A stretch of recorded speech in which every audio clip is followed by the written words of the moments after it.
नमस्कार दोस्तों, स्वागत है आपका साक्षी की आवाज़ चैनल में। तो दोस्तों, आज की कहानी है जब बेटे बहू ने दवाई खिला खिला कर बुजुर्ग पिता को पागल साबित किया, तब सच का पता लगाकर उस पिता ने अपनी औलाद को उनके कर्मों का ऐसा फल दिया कि उनके रोंगटे खड़े हो गए। मेरा नाम सुप्रिया है और पेशे से मैं एक साइकोलॉजिस्ट हूँ। तो कई बार मेरे सामने बहुत अजीब अजीब से वाक़या होते रहते हैं।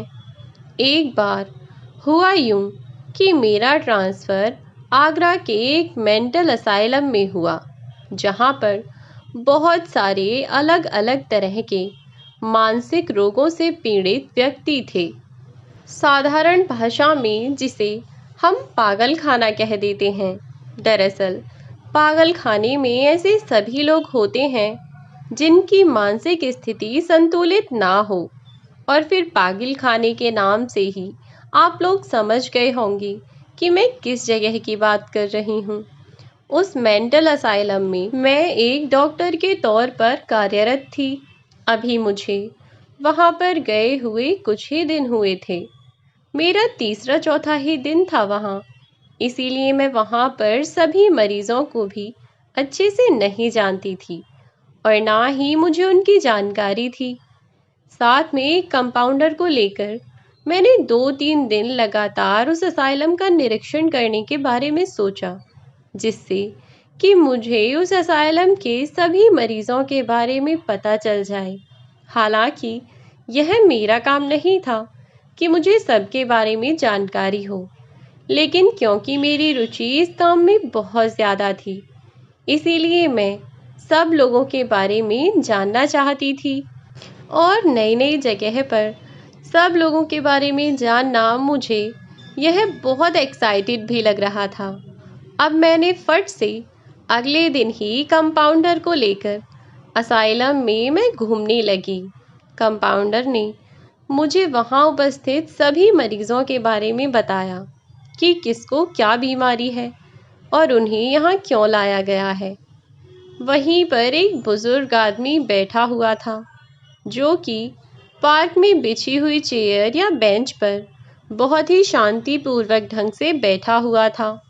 बाकी सभी लोग कुछ न कुछ बड़बड़ा रहे थे या एक दूसरे से किसी छोटी मोटी बात पर झगड़ रहे थे, लेकिन यह व्यक्ति बिल्कुल ही शांत होकर बैठा हुआ था। तो यह देखकर मुझे थोड़ा अलग तो लगा, लेकिन मैंने कुछ न कहा, क्योंकि मेंटल असाइलम में बहुत अलग अलग तरह के लोग होते हैं। मैंने उस बुज़ुर्ग के बारे में कंपाउंडर से पूछा, तो उसने मुझे बताया कि कुछ दिनों पहले ही इस आदमी का बेटा और बहू इसे यहाँ छोड़ कर गए हैं। क्यों छोड़ कर गए हैं यह तो किसी को नहीं पता, लेकिन हाँ, जब से यह आए हैं तब से ऐसे ही चुपचाप बैठे रहते हैं, ज़्यादा किसी से बातचीत नहीं करते। फिर मैं वहाँ से निकल गई। जैसे मैंने बाकी पेशेंट को देखा था, वैसे ही उन्हें भी देखकर और उनके बारे में पूछकर मैं वहाँ से आगे बढ़ गई। लेकिन अगले दिन मुझे नाइट शिफ्ट के लोगों से कुछ बात करनी थी और इसीलिए मैं जल्दी जल्दी में अस्पताल के लिए निकल गई। जब मैं अस्पताल पहुंची तो वहां मैंने देखा कि वहां वह आदमी भी आज भी बगीचे में ही बैठा हुआ था, जो कि सुबह सुबह व्यायाम कर रहा था, और उस इंसान को व्यायाम करते देखा और फिर मैं वहां से अपने ऑफिस के लिए निकल गई। मैं अंदर जाकर कैबिन में बैठी तो उस व्यक्ति का चेहरा मेरे सामने घूमने लगा। जाने क्यों वह आदमी वैसे भी मुझे जाना पहचाना सा लग रहा था। ऐसा नहीं था कि मैं उसे जानती नहीं थी, लेकिन उनका चेहरा मेरे मामा जी से बहुत मिलता जुलता था, और फिर उनका पागल खाने में होते हुए भी इस तरह का व्यवहार मेरी समझ से परे था।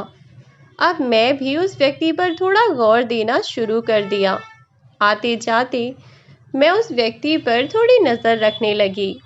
2-3 दिनों में ही मुझे यह पता तो चल चुका था कि यह व्यक्ति पूरी तरह से नॉर्मल है और इसे कोई भी परेशानी नहीं है, लेकिन फिर भी यह व्यक्ति पागलखाने में क्या कर रहा है? यदि यह पूरी तरह से ठीक है तो अपने बच्चों के साथ क्यों नहीं है? क्यों उसके बच्चों ने उसे यहाँ पागलखाने में लाकर छोड़ दिया है? मेरे सभी सवालों का जवाब उस बुजुर्ग आदमी के ही पास था। तो मैंने सोचा कि क्यों ना समय निकालकर उस बुजुर्ग आदमी से बात की जाए। तो एक दिन जब फिर से शाम के समय वह आदमी बगीचे में टहल रहा था, तो मैं बगीचे में जाकर उस आदमी से बात करने लगी। वह आदमी बगीचे में बिल्कुल चुपचाप बैठा हुआ था, जिसका नाम मुझे वार्ड बॉय ने बताया था। उन अंकल का नाम रमेश था और पिछले कुछ समय से वे यहीं पर थे। जब मैं वहां पहुंची तो मैंने उन अंकल को हेलो बोला और अपनी तरफ से ही बातचीत शुरू कर दी। हेलो अंकल, कैसे हैं आप? और यहाँ अकेले क्यों बैठे हैं? जब मैंने उनसे इतना कहा तो वह भी मेरी ओर देखने लगे। थोड़ी देर तो उन्होंने कुछ न कहा। फिर जब मैंने दोबारा उनसे पूछा तो वह बोले, हेलो बेटा।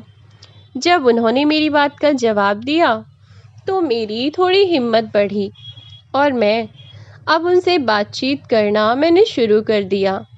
मैंने उन अंकल से पूछा कि अंकल, अगर आप बुरा ना माने तो क्या मैं यहाँ पर बैठ सकती हूँ? तब उन्होंने अपनी नज़रों के और गर्दन के इशारे से मुझे वहाँ बैठने को कह दिया और मैं उन अंकल के पास ही बैठ गई। अब मैंने उन अंकल से पूछा कि अंकल, आप यहाँ कब से हैं? तो उन्होंने बताया कि पिछले 1 हफ्ते से वह यहाँ पर हैं। मैंने फिर उनसे एक सवाल किया और पूछा कि अंकल, आपको क्या बीमारी थी जो आप यहाँ पर हैं? आपको देखकर तो ऐसा नहीं लगता कि आपको कोई बीमारी है, या फिर आप यहाँ कैसे? इस पर वह बुजुर्ग आदमी बिल्कुल चुप हो गया और कुछ न बोला। मैंने उनके चेहरे के आगे अपना हाथ हवा में लहराया और फिर से पूछा, अंकल, कहाँ खो गए आप? तो वह जैसे अपने ध्यान से टूटे और मेरी तरफ देखकर बोले, क्या कह रही थी बेटी तुम? मैंने अपना सवाल दोहराते हुए कहा, अंकल, आप तो बिल्कुल ठीक लगते हैं, फिर आप यहाँ कैसे? तब उन्होंने कहा, बेटा, इस बारे में तुम मुझसे कुछ ना ही पूछो तो ही बेहतर है। बस भगवान की जैसी मर्जी थी वैसा हो रहा है। जिंदगी जिधर ले जा रही है बस उधर चले जा रहा हूँ। अपनी मर्जी से मैं कुछ नहीं कर रहा।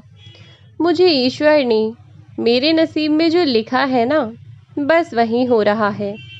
मेरे भी घर जाने का समय हो गया था।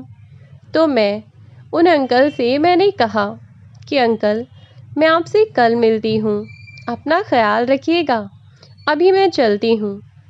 इतना कहकर मैं वहाँ से उठी और अपने घर की ओर चल पड़ी। मैं तो अपने घर जाकर खाना पीना खाकर आराम से सो गई और इस बारे में मैंने अपने परिवार के सभी लोगों को बता दिया था।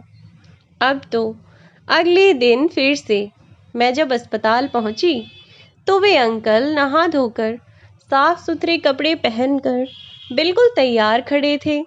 दरअसल आज मैं कुछ देर से वहां पहुंची थी, इसलिए शायद वह अंकल अब तक नहा चुके थे। मैंने जैसे ही अस्पताल में पहुंचकर देखा तो वह अंकल मुझे देखकर थोड़ा सा मुस्कुराए और बोले, गुड मॉर्निंग मैडम। मैं भी मुस्कुराकर उन्हें जवाब दे दिया। सीधा मैं अपने कैबिन में चली गई। दोपहर में लंच के बाद जब मैं फ्री हुई तो फिर से उन अंकल को देखकर उनके पास आकर बैठ गई और बातें करने लगी।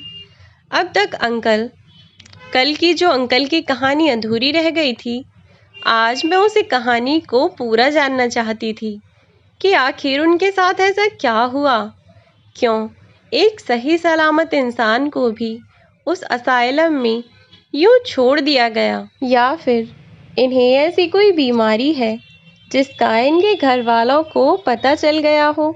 क्योंकि अगर इनके बच्चों ने इन्हें खुद दूर किया है तो कोई तो कारण रहा होगा ना। मैं फिर से वहीं जाकर पास बैठी तो वह अंकल मुझसे बातें करने लगे। जब वह बार बार मुझे मैडम कह रहे थे तो मैंने कह दिया कि अंकल, मैं आपकी बेटी के समान हूँ, आप मुझे मैडम मत कहो, आपका जो मन करे आप वो कह सकते हैं। तब वह अंकल थोड़ा हंसते हुए बोले, अच्छा ठीक है बेटा, और बताओ कैसी हो तुम। मैंने जवाब दिया, मैं ठीक हूँ अंकल, आप बताएं कि आप कैसे हैं। मैं तो जैसा भी हूँ ठीक ही हूँ बेटा, तुम्हारे सामने ही हूँ। अंकल ने जब ऐसे कहा तो मैंने उनसे पूछा, मैं उनसे वही पूछने लगी कि अंकल, आप तो मुझे बिल्कुल ठीक लगते हैं, फिर आप यहाँ क्या कर रहे हैं, क्योंकि यहाँ तो मानसिक रोगी ही रहते हैं। तब अंकल बोले, नहीं बेटा, सिर्फ मानसिक रोगी ही नहीं रहते, कई बार मानसिक रोगियों द्वारा घर से निकाले गए बड़े बुजुर्ग भी रहते हैं। चौंकते हुए मैंने कहा, मतलब? तब अंकल ने कहा, कुछ नहीं बेटा, अभी तुम यह सब नहीं समझ पाओगी। मैंने कहा, अंकल, अगर आप मुझे समझाएंगे तो मैं ज़रूर समझूंगी। आप मुझे बताइए तो सही कि आप क्या कहना चाहते हैं। तब अंकल ने कहा कि बेटा, ना तो मैं मानसिक रोगी हूँ और ना ही किसी और तरीके से मुझे कोई बीमारी है, मैं तो पूरी तरह ठीक ठाक हूँ। फिर आप यहाँ क्या कर रहे हैं? आश्चर्य से मैंने उन अंकल से कहा तो वह बोले कि अपने बहू बेटों के ऊपर मैं शायद बोझ बन गया था, इसीलिए उन्होंने मुझे घर से निकाल फेंका। और क्योंकि मैं एक पढ़ा लिखा और बिजनेसमैन आदमी हूँ, इसीलिए भी मुझे आसानी से तो वे नहीं निकाल सकते थे। और उन्होंने इसी कारण बहुत मेहनत की, कई योजनाएं बनाईं और आखिरकार मुझे वहाँ से निकाल फेंका। लेकिन ऐसा क्यों अंकल? मैंने बीच में अंकल को टोकते हुए कहा तो अंकल बोले कि अगर तुम जानना ही चाहती हो तो अब मैं तुम्हें अपनी पूरी कहानी सुनाता हूँ। तो बात उस समय की है जब मेरे बेटे अपनी अपनी ग्रेजुएशन कर रहे थे। उस वक्त तक मेरा बिजनेस ठीक ठाक ही चल रहा था, लेकिन ईश्वर की कृपा से अचानक से मुझे बहुत बड़े बड़े ऑर्डर मिले और मैंने अपना काम समय पर पूरा करके दिया। और उसके बाद मुझे इस कंपनी से उससे भी ज़्यादा बड़े ऑर्डर्स मिलने लगे और वह कंपनी एक बहुत नामी कंपनी थी। जब उस कंपनी से मुझे ऑर्डर्स मिले तो उसके अंडर काम करने वाली अन्य सभी कंपनियों से भी मुझे ऑर्डर मिलने लगे। अब तो मैं दिन दोगुनी और रात चौगुनी तरक्की करने लगा। अब तक बेटों की ग्रेजुएशन भी पूरी हो चुकी थी और उन लोगों ने भी कंपनी ज्वाइन कर ली। बेटों के कंपनी ज्वाइन करने के बाद मैं भी थोड़ा निश्चिंत हो गया कि अब मेरी जिम्मेदारियां कुछ कम हो जाएंगी और अब हम तीनों बाप बेटे ऑफिस जाने लगे थे। अब जब बेटों की पढ़ाई भी पूरी हो चुकी थी और उन्होंने ऑफिस भी ज्वाइन कर ही लिया था, तो थोड़े समय बाद ही मैंने उनकी शादी करा दी और मेरी पत्नी तो तभी संसार छोड़कर चल बसी थी जब मेरे बच्चे 12th क्लास में थे। मैंने ही अपने बेटों को संभाला और ईश्वर की कृपा से बेटे इतने छोटे भी नहीं थे, इसलिए सब कुछ आराम से संभाल लिया। और अब बेटों की शादी के बाद सब कुछ बहुत अच्छा चल रहा था। बड़ी बहू जब से घर में आई तब से घर की रौनक ही कुछ और हो गई थी। परिवार में सब कुछ बहुत अच्छा चल रहा था और शादी के दूसरे साल के बाद ही मैं दादा बन गया और इस बात से मैं फूला ना समाया। अपनी पोती को लेकर पूरे मोहल्ले में मिठाइयाँ बांटी और बहुत अच्छे से प्रोग्राम करवाया। थोड़े समय बाद ही फिर मैंने अपने छोटे बेटे के लिए भी एक लड़की ढूंढकर उसकी भी शादी करवा दी।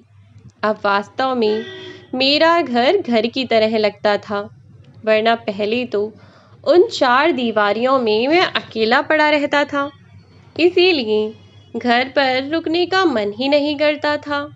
सुबह जल्दी ऑफिस जाता और रात को ऑफिस से वापस आता। लेकिन जब से घर में बहुएं आ गईं, तब से पूरे घर में रौनक छाई रहती थी। और अब तो मेरी नन्ही सी गुड़िया थोड़ी और बड़ी हो गई थी।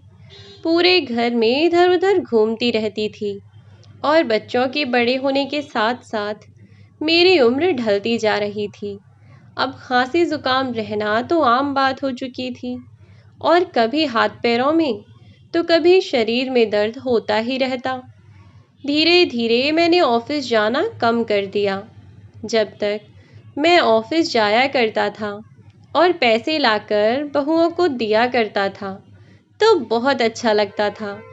लेकिन बिगड़ती तबीयत के साथ देखने को मिल रहा था कि कौन कितना सगा है।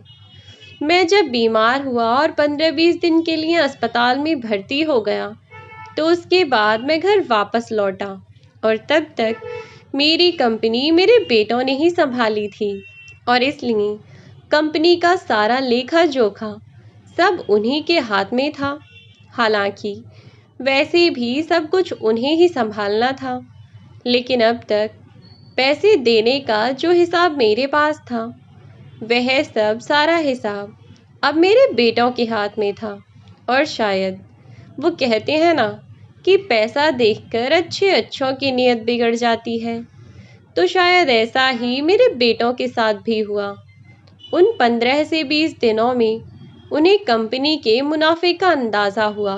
हालांकि मैंने कभी उनको किसी चीज़ की कमी नहीं रखी, लेकिन फिर भी पैसों को देखकर शायद वे बौखला गए थे और उनके मन में क्या चल रहा था इस बारे में मुझे कुछ नहीं पता था और मैं अपने घर पर आराम कर रहा था।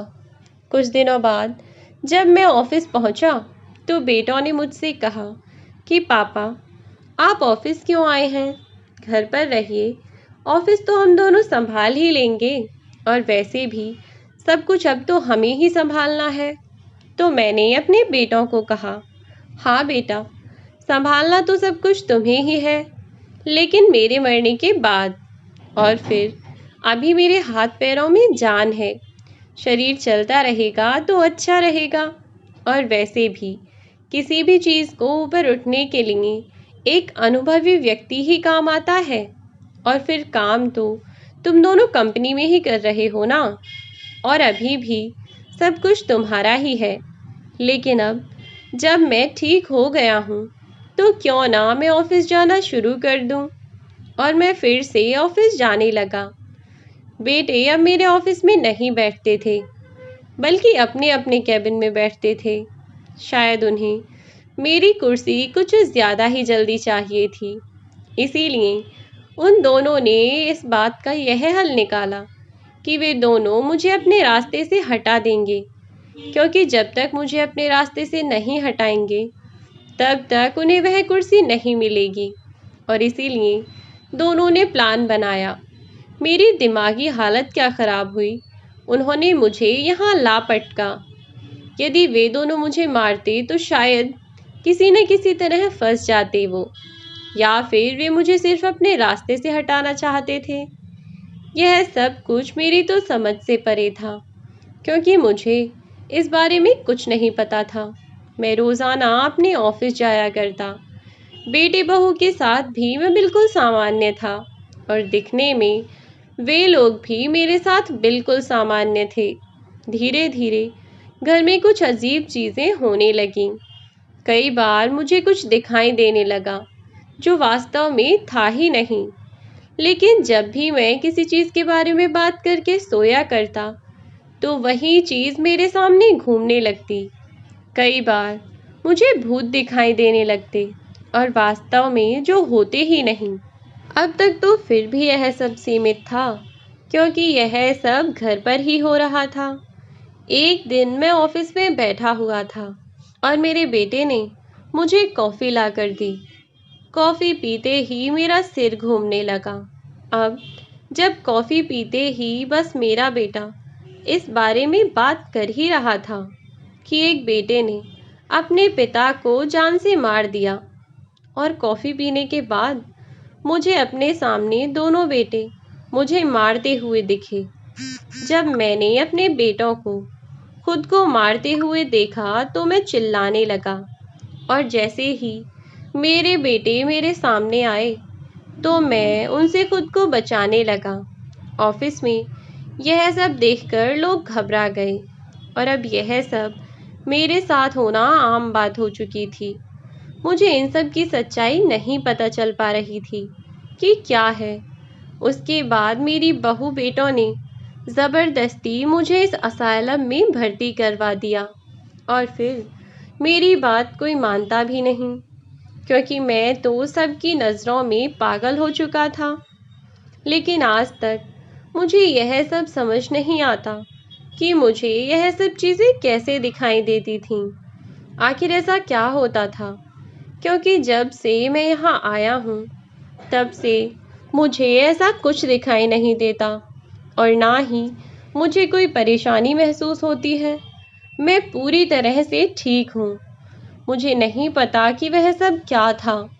तब वह लड़की बोली, अंकल, अगर आप बुरा ना माने तो क्या मैं जान सकती हूँ कि वह जो दवाइयाँ आपको दी जाती थीं वह इस वक्त आपके पास हैं या नहीं हैं? तब उस बुजुर्ग आदमी ने गर्दन हिलाते हुए कहा, हाँ बेटा, जब मेरे बेटे और बहू मुझे यहाँ छोड़कर गए थे तब मैंने खुद ही वह दवाइयाँ अपने बैग में डाल ली थीं। आखिरकार मैं उन्हें कब तक परेशान करता। मैं भी यहाँ आ ही गया, मेरे बेटे और बहू की खुशी और मेरे पोते पोतियों की सुरक्षा के लिए। मेरे घर में ही सब मुझसे डरने लगे थे कि कहीं मैं उन्हें कुछ कर न दूं। ईश्वर जाने कि मेरे साथ क्या हुआ। तब सुप्रिया बोली, अंकल, आप मुझे वह दवाइयाँ दिखाइए जो आपके बेटे और बहू आपको दिया करते थे। वैसे आप अपनी हेल्थ का बहुत अच्छे से ध्यान रखते हैं अंकल। इस उम्र में बहुत ही कम लोग होते हैं अपने आप का जो ध्यान रख पाते हैं। अच्छी बात है अंकल, रखना चाहिए। यह कहकर सुप्रिया भी उठ गई और बोली, अंकल चलिए आप मुझे वह दवाइयाँ दिखा दीजिए। सुप्रिया ने रमेश जी से वह दवाइयाँ लीं और उन्हें लेकर चली गई। अगले दिन सुप्रिया जब हॉस्पिटल आई तो वह सबसे पहले रमेश जी से मिलने के लिए उनके पास पहुंची और बोली, अंकल, आप ये दवाई कितने समय से खा रहे हैं? तो वह बोले, बेटा, जब मैं 2 महीने पहले बीमार हुआ था तब से ही यह सब चल रही हैं, और मैं यही गोलियां खाता हूँ। मतलब खाता था। जब से मैं यहाँ पर आया हूँ तब से मैं यह गोलियां नहीं खाता। तब सुप्रिया बोली, बहुत अच्छा किया अंकल जो आपने यह गोलियां नहीं खाईं। इस पर रमेश जी चौंक कर उसकी तरफ देखने लगे। मतलब, क्या कहना चाहती हो बेटा? इस पर सुप्रिया बोली, अंकल, मैं यह कहना चाहती हूँ कि आपको सच में कोई बीमारी नहीं है, और ना ही आपके दिमाग की स्थिति खराब हुई कभी भी। आप तो पूरी तरह से ठीक हैं। उन सब के पीछे का कारण यह गोलियां हैं। मतलब, रमेश जी ने चौंकते हुए पूछा तो सुप्रिया बोली, मतलब यह है अंकल कि आपके बच्चे जो आपको गोलियां देते थे सचमुच में वह गोलियां हेलुसिनेशन क्रिएट करती हैं। मतलब, इन गोलियों को खाने के बाद या इन्हें खाने से जस्ट पहले आप जो बात कर रहे हैं, इन गोलियों को खाने के बाद वह चीज़ आपको सच में महसूस होने लगती है, जैसे वास्तव में यह सब घटित हो रहा है। इसके कारण ही आपके साथ यह सब हुआ है। यह सब सुनकर रमेश जी के पैरों तले ज़मीन निकल गई और वह अपने बेड पर बैठ गई। उनके लिए यह एक बहुत बड़ा सदमा था कि उनके अपने बच्चे जिन्हें अपनी जान से ज़्यादा प्यार करते थे। वे बच्चे अपने पिता को अपने रास्ते से हटाने के लिए इतना कुछ कर सकते हैं, लेकिन उन्हें यह तो अंदाज़ा था कि उनके साथ कुछ तो अजीब हो रहा है। लेकिन उन्हें यह नहीं पता था कि उनके बच्चे उनके साथ इतना सब कुछ कर रहे हैं। उनकी दिमागी हालत खुद खराब नहीं हो रही थी, बल्कि उनके खुद के बच्चों द्वारा करवाई जा रही थी। अब जब उन्हें सच्चाई पता चल गई, तो वे अपना सर पकड़कर बैठ गए और रोने लगे। तब सुप्रिया ने उन्हें चुप कराया और कहा कि अंकल, आप बिल्कुल शांत हो जाइए। आपके बच्चों ने आपके साथ गलत किया है और उन्हें उनके किए की सज़ा मिलनी ही चाहिए, ताकि आने वाले समय में कोई बच्चा अपने माँ बाप के साथ ऐसा ना करे। समझ रहे हैं ना अंकल आप कि मैं क्या कह रही हूँ? हाँ में गर्दन हिलाते हुए रमेश जी बोले। हाँ बेटा, मैं समझ रहा हूँ कि तुम क्या कह रही हो। मैं उन लोगों को माफ़ नहीं करूँगा जिन्होंने मेरे साथ इतना बड़ा धोखा किया। यह सब कहते कहते वह रोए जा रहे थे। सुप्रिया ने उन्हें चुप कराया और बोली, अंकल, आप यह सोचिए कि उन्हें उनके किए की सज़ा कैसे दिलानी है। अभी तक आप यहाँ हैं और आपके बेटे आपका बिजनेस संभाल रहे हैं, जबकि आप बिल्कुल ठीक हैं। तो आप यहाँ से निकलने के बाद क्या करेंगे? क्योंकि यहाँ से जाने के लिए आपके सारे डॉक्यूमेंट्स मैं रेडी करवा दूँगी, तो आपको यहाँ से निकलने में तो कोई परेशानी नहीं होगी। इस पर रमेश जी बोले, ठीक है बेटा, अगर तुम ऐसा कर सकती हो तो बड़ी मेहरबानी होगी, क्योंकि अब मैं अपने गुनहगारों को उनके कर्मों की सज़ा दूंगा। अब तुम देखो मैं उनके साथ क्या करता हूँ। सुप्रिया ने रमेश जी को अस्पताल से डिस्चार्ज कराकर उनके कागज़ रेडी करवाए और रमेश जी के साथ उनके ऑफिस जा पहुंची। रमेश जी सूट बूट पहनकर अच्छे से तैयार होकर ऑफिस पहुंचे, जैसे कि वह पहले जाया करते थे। ऑफिस में जाते ही सबसे पहले वह अपने कैबिन में पहुंचे, जहां उनका बेटा बैठा हुआ था, जो कि अपने पिता को अपने सामने देखकर पूरी तरह से चौंक गया और उन्हें देखते ही कुर्सी से उठ खड़ा हुआ। बेटे को चौंकता हुआ देख रमेश जी बोले, क्या हुआ बेटा, मुझे देखकर खुशी नहीं हुई? तब उनका बेटा अपने पिता को देखकर खुशी का नाटक करता हुआ दौड़कर अपने पापा को गले लगाता हुआ बोला, पापा, आप ठीक हो गए। मैं बहुत खुश हूँ कि आप बिल्कुल ठीक हैं। आप जानते भी हैं हम सब कितना परेशान हो गए थे आपके जाने के बाद। अच्छा हुआ जो आप ठीक हो गए पापा। यह सब सुनकर रमेश जी हंसने लगे और हंसते हुए बोले कि यह तो मुझे पता है अच्छे से कि तुम मेरे यहाँ आने से कितने खुश हो। उन्हें भी खुशी का उन्होंने नाटक किया अपने बेटों के सामने और बेटे को गले लगाया। शाम को जैसे ही वे घर पहुँचे तो उनकी बहू उनके लिए चाय बनाकर लाई। रमेश जी ने अपनी बहू को वह चाय पीने के लिए मना किया। कहा कि बेटा मेरा मन नहीं है तो तुम ही पी लो, लेकिन उसने वह चाय नहीं पी। तब उनका बेटा बोला, कोई बात नहीं पिताजी, आप खाना खाकर आराम कर लीजिए। आपकी दवाइयाँ यह आपके कमरे में दे आएगी, ठीक है? रमेश जी अपने कमरे में चले गए और बहू उनके लिए दवाइयाँ लेकर पहुंची। लेकिन रमेश जी ने वह दवाइयाँ खाई नहीं, बल्कि उन्होंने वह दवाइयाँ और वह चाय अपने पास रखा और अपने एक दोस्त को कहकर उनकी जांच करवाई, जिनकी रिपोर्ट्स आने पर रमेश जी ने अपने बेटे और बहू को सबूत के साथ पुलिस के हवाले कर दिया और उनकी सारी सच्चाई पुलिस वालों को बता दी कि कैसे उन लोगों ने पैसे के लालच में आकर अपने पिता को पागल साबित करने के लिए यह सब किया था।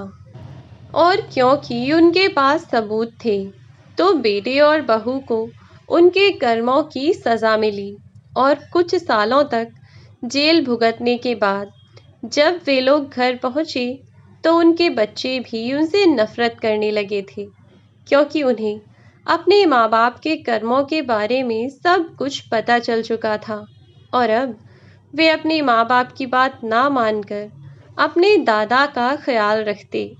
समय के साथ साथ जब बच्चे बड़े हुए तो रमेश जी ने अपनी सारी जायदाद अपने पोते और पोतियों के नाम कर दी और बेटे बहू हाथ मलते रह गए और पोते पोतियों ने अपने दादा की मौत तक उनकी सेवा की।